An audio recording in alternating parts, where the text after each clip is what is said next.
What's going on, Lions fans? Welcome to the Pride of Detroit YouTube channel. I'm Miko, joined by my guy Morgan Cannon here, and we are back with another week of scouting the opponent. This week we have the Indianapolis Colts. Morgan, coming up on the schedule. The Lions will actually be traveling to Indianapolis. This was actually one of the few games I actually looked at going to because, ticket prices are high this season because the Lions are good. And I was actually considering traveling, but not going to be able to make it out to Indy this year. But I think this is going to be a really interesting game when you start to look at what the Colts bring as far as an offensive challenge to the Lions. And again, it's a really good test in terms of how the Lions have been rolling the last couple of weeks. So I think we'll get a really interesting matchup to see. Do the Lions once again dominate an opponent that's been struggling all year, or do they finally get someone that's actually willing to punch back? Yeah, and the Colts, we were talking about it before we hopped on. Like the Colts aren't a bad team from a talent perspective. Like they've assembled a lot of good players over there. It's just things aren't really coming together. Obviously Anthony Richardson missed the majority of last year Mm-hmm. with an injury, and then uh, I think I'm not saying anything that's like revolutionary, but people are pretty impatient with these young quarterbacks these days. And I know I sound like an old man yelling at a cloud, but you know what I mean, right? Like Yeah. Anthony Richardson, like when they drafted him, I was at least it was my thoughts that they were under the impression like, okay, this might take a little minute. Like he's not a ready made. The tools are tantalizing. That's why you took him. Mm-hmm. And I think they were like, someone panicked. I'm not sure who. Maybe it's Ursay because he's a little crazy, but you know what I'm saying? Like it's weird to me. The Flacco thing was weird. Like I get everyone loves Flacco, but Mm-hmm. in my opinion, you got to ride with this kid, man, because we're gonna get into it. But he's got some tools that can't be ignored. And I know like his game reminds me of like it's not a one-to-one comparison, but like a Josh Allen comp early on, crazy, crazy talented. Because if y'all haven't been watching football long enough, Miko, when Josh Allen was first in, man, he was a memeable quarterback. Like he did a lot of stupid stuff, right? It was a lot of like poor Dumb decision stuff. making, great running with the Crazy. football, But great deep just ball.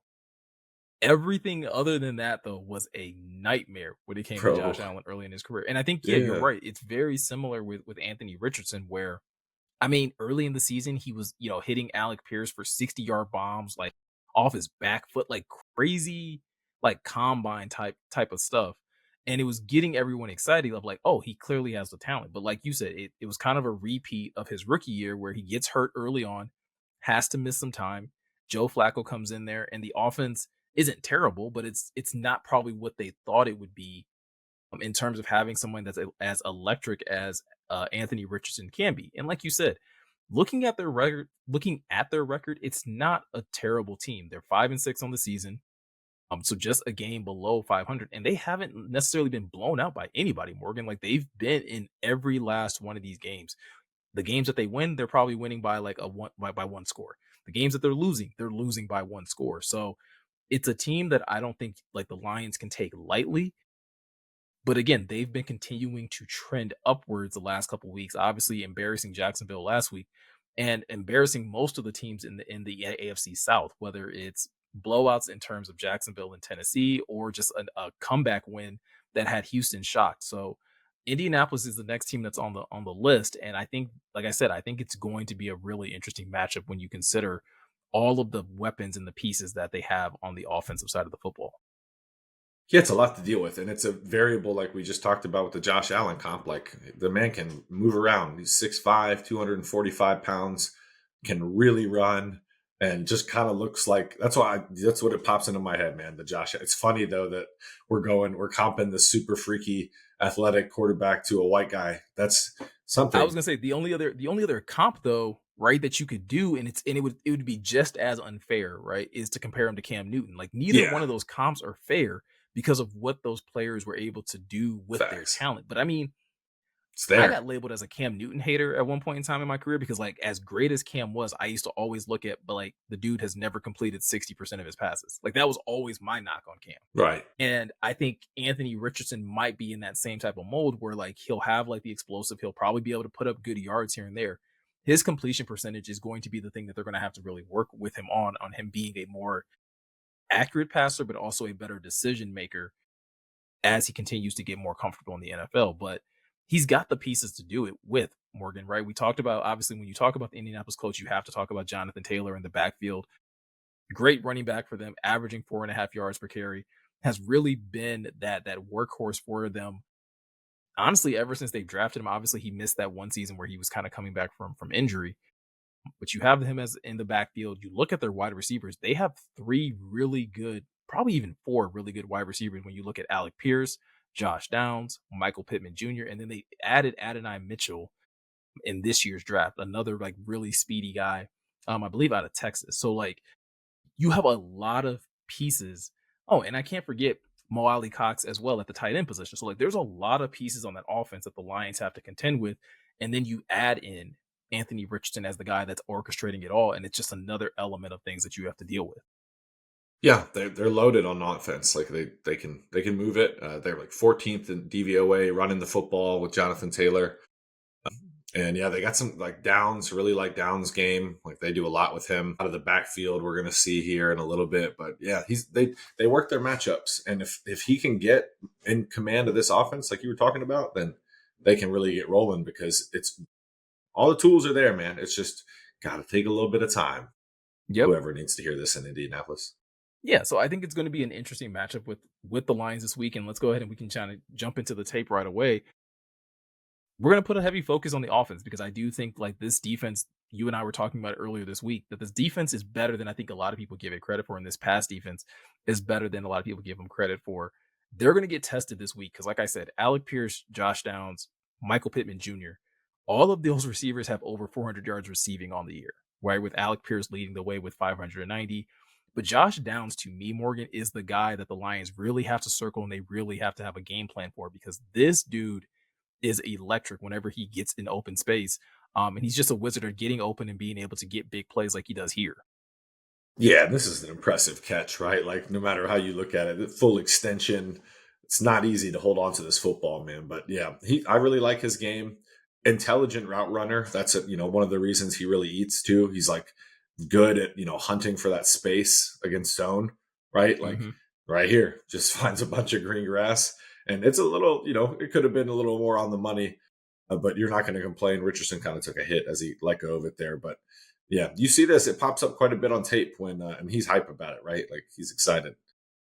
Yeah, and he's not a big guy, right? He's someone that they will move around quite a bit. He'll line up in the slot, he'll line up in the backfield, he'll line up out wide a couple times, but it's something that I think he really took off when they first had Joe Flacco kind of playing quarterback. He was the one that was really kind of connecting with Josh Downs a little bit more, but it seems to be continuing now that Anthony Richardson is back. And so again, it's another person that they have to really contend with. And so whether it's a play like that where he's lined up in the slot and getting open that way, or again, them just finding other creative ways of getting the football in his hands because he's just a really savvy route runner. Yeah, there's a couple of these, right? And yeah, he's 5'9", like you said, not a big guy, but 4.48 speed. At least that's what he's clocked at for the combine when he came out in 2023. So they get a switch release here out of a bunch, and just a night he puts a move on him at the top of that route, right? Puts his left foot in the ground, and he creates space. Something that's when I watch the Colts, like whether you watch them live or Hmm. on all 22. Watch how much space Downs creates here at the top of this route, right? Against the nickel. Ugh, like it makes it easy and Richardson, good throw too, because he slowed him down a little bit and Downs was able to get back upfield. So yeah, you see this. And if he can continue, if Richardson can hit these throws like the layups, that's sometimes he misses these, right? When you're watching the Yeah. Colts, like, yeah, that's the equivalent of missing a layup for the basketball fans out there. You got to have those like 9 times out of 10. So it's good. It's a good play.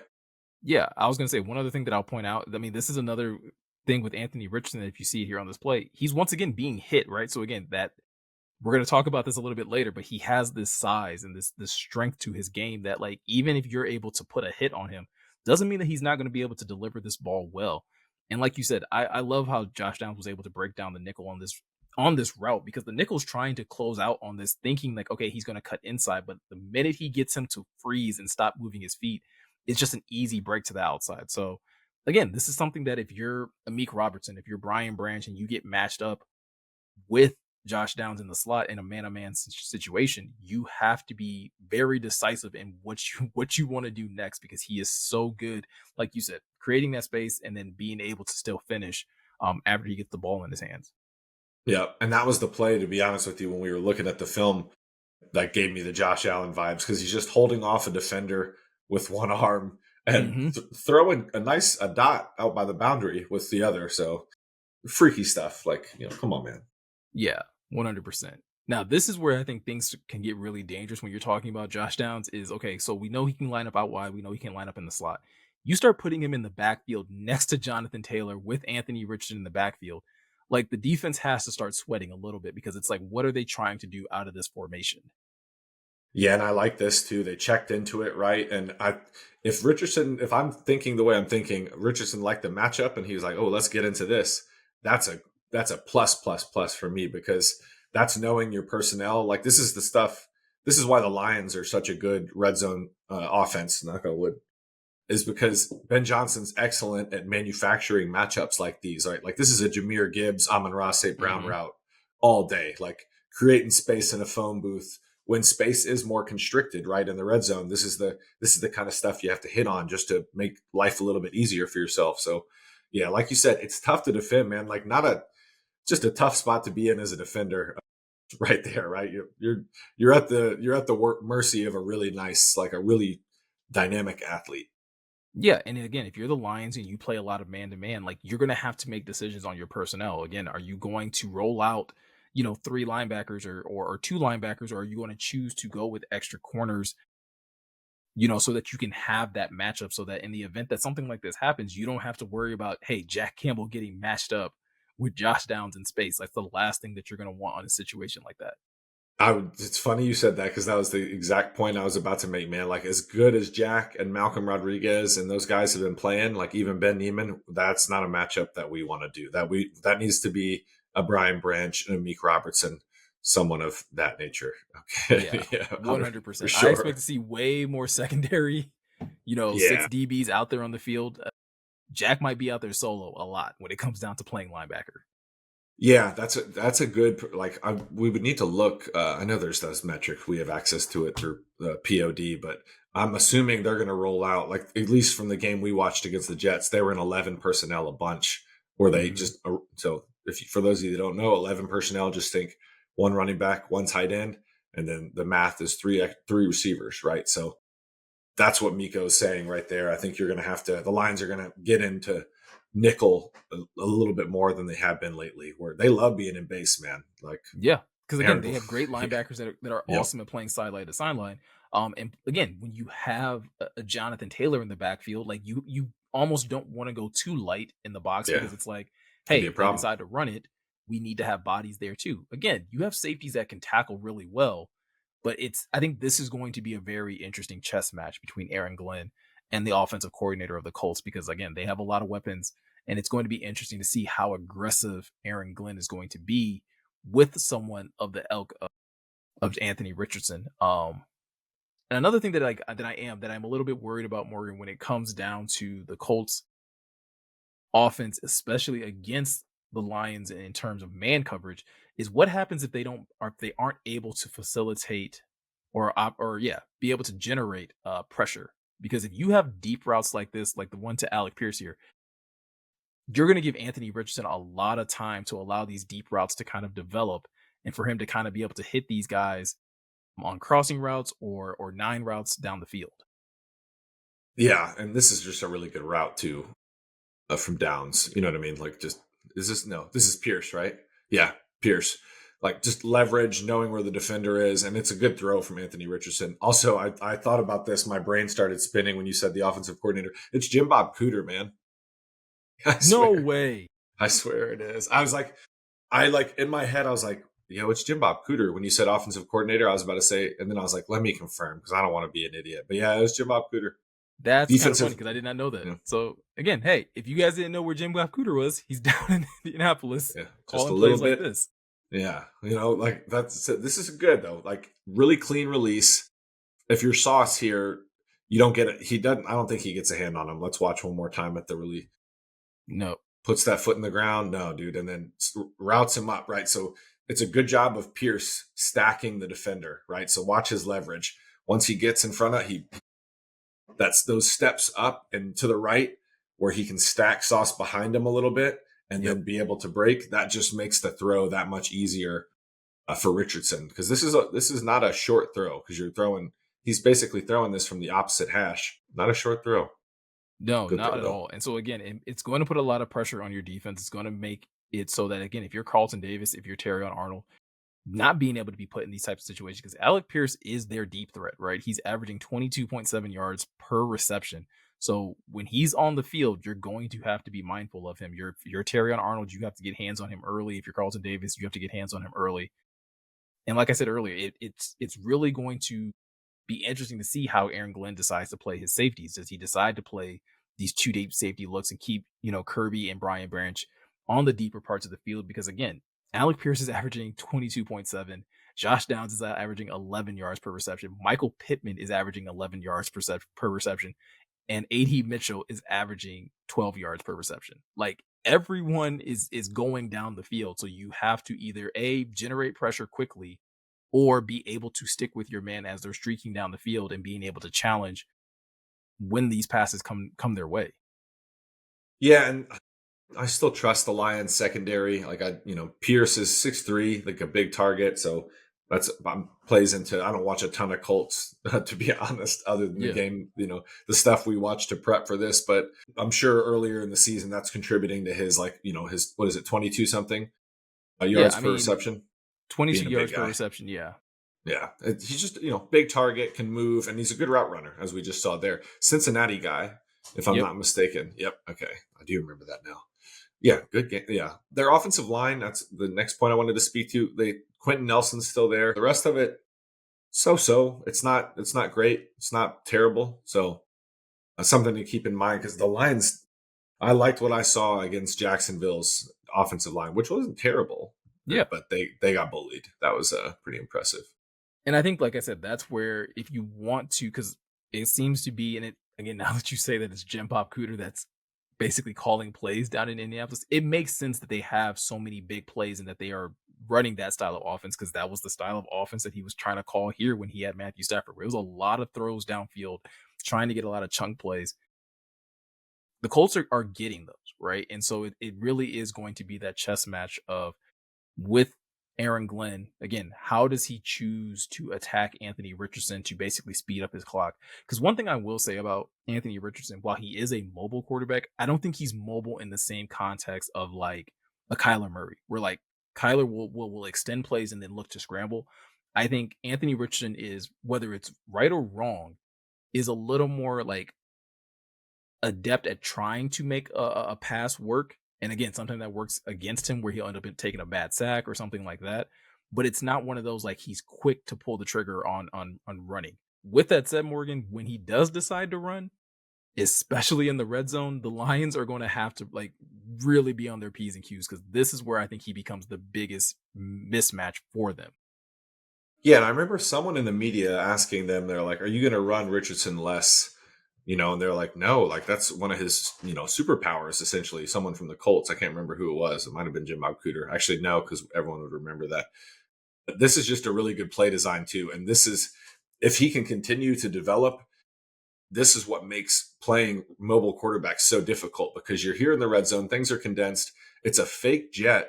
So you're faking to the jet, and it's essentially a naked. Well, it would be a naked, but you have your running back Jonathan Taylor out in front of Anthony Richardson. So I love this play design because as a defense, you're just like, dang, I'm down one. Like that would have been an easy play to make if Jonathan Taylor didn't get. He got a pretty good block on the force player, on the contain player. So yeah, this is what makes them, in my opinion, somewhat like a what really could be a dangerous offense in the future. One thing, once things are clicking a little more, because you start implementing stuff like this, and it's tough to get off the field, man.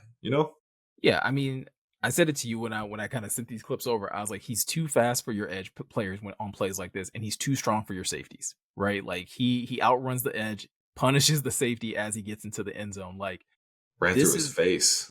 this is a nightmare situation if you're the Lions. If you allow them to get this close, he had 2 rushing touchdowns against the Jets. last week in this situation. One of those touchdowns, it was like the game sealing touchdown that kind of put them up over the Jets. So this is where things get complicated, right, Morgan? Because we talked about Josh Downs, we talked about Alec Pierce, we just showed a clip for Anthony Richardson running the football. Again, not even like a huge gain, just 2 yards, but I mean, he had other runs in this game for 5 or 6 yards. We still didn't talk about Michael Pittman Jr. We didn't highlight Jonathan Taylor. Like these are guys a couple years ago, I think it was last season or maybe the season before when the Lions did their like joint practices with the Colts. Michael Pittman was eating. Oh Granted, yeah, different secondary, but he yeah, he it was going was. off in those situations. So he's not the front man that he probably was a couple seasons ago. Alec Pierce and Josh Downs seem to have kind of like surpassed him in that regard. But again, those are still other weapons that we didn't talk about. We didn't talk about AD Mitchell, who they like to use in a very similar fashion that the Lions use JMO, whether it's sweeps, whether it's just big plays down the field. Like there's a lot to contend with. Not saying that the Lions can't, but I think it's more that they'll have to contend with this week than they did last week. Yeah, it's another tough offense. So it'll be a good test and a good, in my opinion, just because you're going to play these style of quarterbacks in the playoffs, and inevitably, yes, the Lions are taking things week by week, but and you're thinking about that already, right? And like to win the big games that the Lions want to win, they're going to have to go through quarterbacks like Josh Allen, Anthony Richardson, Patrick Mahomes, you name it, right? And it's a So good test. Like, I mean, we keep saying it's a good test. It's also a good like way of preparing this defense so that when they do have to play Josh Allen in a couple weeks, facts. once you get into the playoffs, if you have to play a Jalen Hurts, again, these are different style of runners, but it's still that level of discipline. Like when they play the Colts this week, they're going to see a lot more read option than they probably have seen in previous weeks. And so you have like, how are you going to contend with that? Especially when it's a dangerous quarterback that can with legs and as well as a dangerous running back in the backfield. Like that's something that you would have to deal with if you're going against the Eagles with Jalen Hurts and Saquon Barkley. It's Exactly. something that you kind of have to contend with when you play the Bills with James Cook and Josh Allen. Like there's a lot of that duality that the Lions are going to have to, become more familiar with, and how are they going to attack that? Again, we talked a lot about the offense. We're not going to show much film. We're not showing any film on the defense, but like you said at the beginning, they do have some players on the defensive side. DeForest Buckner, Quiddy Pay, Kenny Moore is a great like probably was one of the first nickel corners that really started to get some recognition in the last couple of years. I love Nick Cross. Like watching some of the tape against the Jets last week, Yeah. he was out here making play after play. Zaire Franklin is another really good one. And obviously they drafted Leatu Latu in this year's draft as well. Again, players on the defensive side, and it's going to be interesting to see how what type of aggression they come with to try and slow down the Ben Johnson and the Lions offense. Yeah, and most metrics that you look at, like whether it's counting stats or whatever, like Indy's not, defense is underperforming. That's probably kind of a reason that they've lost, some games throughout the season. So, like you said, they got names. Especially when you look at it, you're like, okay, like this defense should be better, but unfortunately for them, they're not really playing like it right now. So could be another big day for the Lions offense, man. I'm not gonna lie, like that thing is almost a meat grinder at this point, like barring like weird performances where like there's a bunch of stuff going on in Houston and they Mm-hmm. still won the game. But yeah, that's just tough to deal with right now, man. Goodness gracious. So we No, just try to focus on one side of the ball. Typically, if you guys have watched these before, just to make, so this video is not an hour long also. yeah, 100%. And I think again, I think the Lions are 7.5 or 7 point favorites in this game. Last time I saw it was 7.5, but So yeah, so I mean, again, not as big of a margin. Like even Vegas doesn't think this is going to be nearly as big of a blowout as it was against the Jags. And so yeah, I think it's going to be somewhat closer. I still think the Lions probably put up 30 plus. So again, I'll probably go with like 31-20, something like that, because I do think the Colts will probably have a little bit more success getting the football into the end zone, whether it's just big plays or them just again being able to attack the Lions defense in a couple of different ways. We'll also see like how the absence of Alex Anzalone is going to play into this game, as the Lions will be having their first game without him. So a couple of different things to look at. We'll also see if we get to see Broderick Martin, because seeing as he was just activated today. So there could be even more reinforcements in terms of shutting down the run, which the Lions have done very well all season. yeah, and that would be the tough thing if you're Indy, right? Like offensively, things are clicking a little bit better. But if you can't run, like if Jonathan Taylor just can't get it going, and you're asking Anthony Richardson to drop back and throw it 35, 40 times, that's where things might get a little dicey if you're Yeah. if you're a Colts fan, just because the Lions defense has been very, very turnover, like opportunistic. Kirby Joseph and Brian Branch are back there lurking. Like I think it got approved by BB smash and grab for Really? their yeah. As So their as their as their name? yeah, BB was cool with it, but I think I haven't seen if Kirby okayed it yet. But I like that though, smash and grab. That's pretty. I was gonna say it's better than like again feeling like you have to force another like character duo. Yeah, that's what I'm saying. Yeah, we don't need to. Everyone keeps trying to add Sonic characters. I'm like, let's just JMO's Waymo. All right, we already have he's Waymo. We don't need to Hmm. call him Tails or whatever. To be honest with you, so yeah, it's gonna be fun though. I'm excited to watch. I'm excited that it's an away game because it's gonna finally get a little chilly this weekend here in Detroit. Yep. So make some chili or something, some cornbread and just chill. I can't wait. Yeah. So hopefully by the time you guys see us next time, we'll be talking about the Lions being 10-1 on the season, continuing their winning streak. But that's pretty much going to do it for this video, guys. Like always, if you are looking for any more Lions content, all you have to do is head over to prideofdetroit.com. New articles are being uploaded over there all the time. I mentioned this in the last video. We are doing our November live stream. So again, if you ever see us pop up live, whether it be on Twitch or on YouTube, definitely check those out. We will appreciate any donations that are given. None of them are required. But again, if you just want to kind of hang out with the guys, see some of the silly things that they'll be doing during the breaks, it's a really good time. It's one of the best things, like I said in the last video, it's one of the best things that I think we do over here at Pride of Detroit. Love that we For get to do sure. this every November. But yeah, that's pretty much going to do it for us. Like always, hit the subscribe button if you haven't already. Hit that notification bell if you hadn't. Both of those things help out the channel, but it also helps keep you informed as well when we have new content going live. So, with all that said, I'm Miko. He's Morgan. Thank you guys for taking the time to watch, and go Lions.